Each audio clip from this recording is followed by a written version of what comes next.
Hey guys, welcome back to the channel. Welcome back to SMD Fishing. You guys already know if you've been following along so far. Just giving you guys a beginner's bass fisherman's guide, I guess you would say, or a crash course. I know I got a couple different titles for it, but today, as you can see, we're about to talk about how to spool up your reels. Now this can go for baitcasters or spinning rods. So how to spool the reel, period. There's plenty of different reels out on the market. Plenty of different rod and reel combos, period, out there. What I did was, I call it a budget buy. I'll go buy a rod or something like that first and get a reel with it separate. This one here in particular, not saying you have to buy this, but I think it's a great deal. So this right here is a Lew's Carbon Fire. I really like this rod. I got it at Dick's Sporting Goods for about 60 bucks. Love the grips, everything about it. The reel here is a Shimano SLX. Okay, not super expensive, but not cheap at the same time. Well, at least cheap, not cheap in my eyes. Cheap for me is like 40 bucks, but then you get what you pay for. But this is my first Shimano here. Like I said, SLX. I threw a buddy of mine's, Jeff. I threw his around, loved it.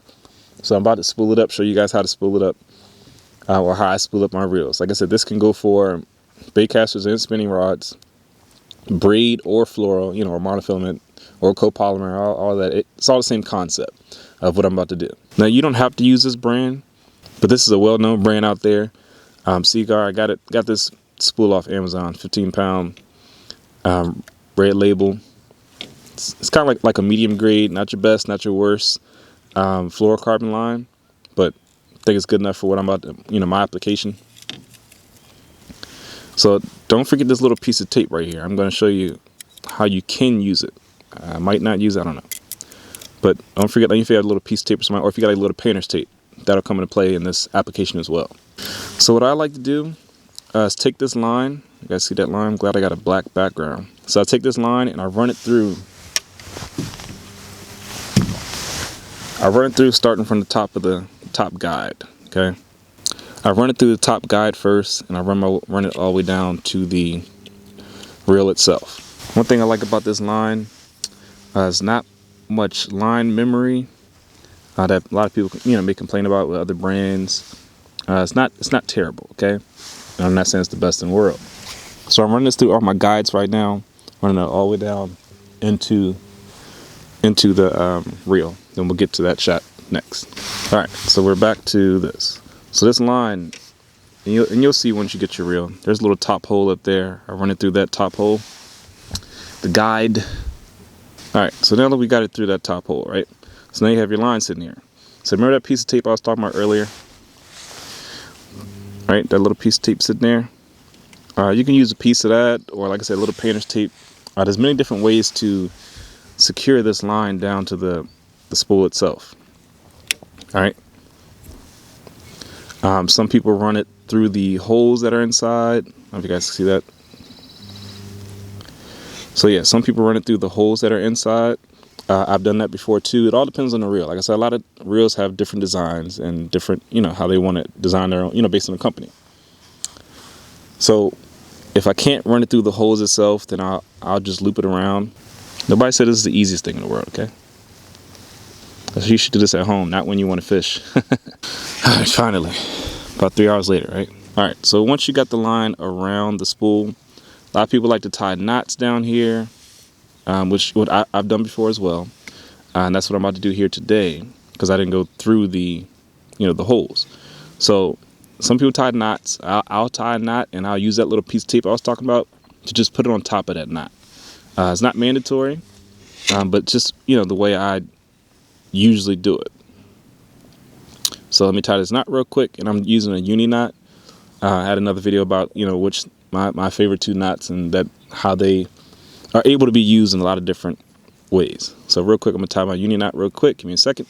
You choose which knot you feel is best. I don't care if you did a shoe, no, not necessarily a shoestring knot, but cinch that down. I don't know if you guys see that. So yeah, I'll cinch that down there. And once the knot is on, that's when I use a little piece of tape or something like that.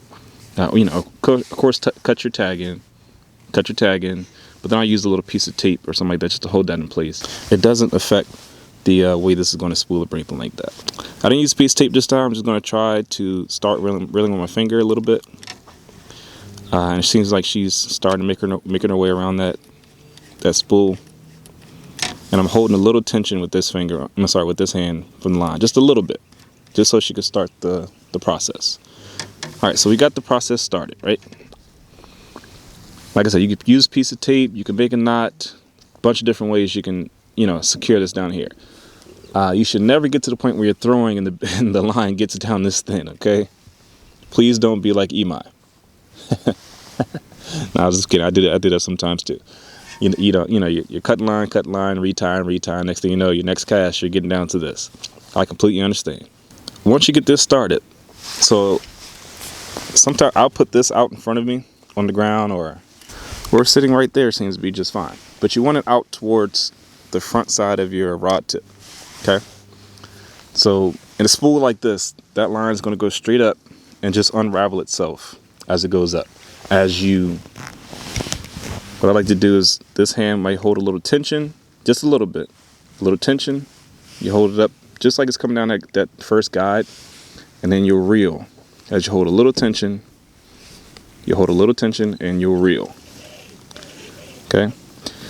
So on braid, you might want to use like a paper towel or napkin or something like that, because it might start burning. Floral, you can possibly get that situation with your hand starting to burn from the line going past it so fast. Or I've put little smaller spools, whatever. I've put that underneath my sock and just had the line come underneath my foot. Again, not much tension, but just to hold a little tension, and I can reel that thing pretty good. So once you get this line up towards, you want to stop it about a quarter. Now this section is blue. What I'm talking about, the inside section is blue. About a quarter of the way before it gets fully, actually like full. I never have it actually full. And I feel that it messes up the cast. Sometimes it actually causes a bird's nest, my experience. So I get it about a quarter of the way there, quarter of the way there, and then stop. And that'll be it. So let me get this done for you real quick. Like I said, holding a little tension towards that direction. Oh, another quick tip. If you're doing this and your line starts to get heavier, when I say heavier, it gets thicker on one side or the other. Let's say if it's thick over here, I'll hold this line over towards this direction, and it'll start to even it out onto this side. Okay, I don't, sometimes reels do that. I'm not sure, or maybe the way you're holding, your angle, things like that. You try to hold it straight as best you can. But if it starts to get thick on one side, hold it away from the thick side. All right, so let's do this real quick. Or you can improvise like me, okay? It's called improvising. Don't improvise like me. So right there is a good stopping point. Like I said, leave about a quarter of it sitting out. And that's all that's to it, man. Then you tie your bait at the end of that line, into your main line, and it's time to go fish. Thank you guys for tuning in. I do appreciate it. Give this video a thumbs up if you liked it. I try to keep it super simple, super easy. I give you a bunch of different options of what you can do, I guess. Don't improvise like me where you can possibly mess something up. Don't do that, okay? Make it work how you can make it work. Like I said, just gave you a couple ways of how to make it work. Again, I appreciate you guys watching. Subscribe to the channel if you haven't already. Hit that bell so you guys can be notified when I post videos each week. I appreciate it. You guys take care.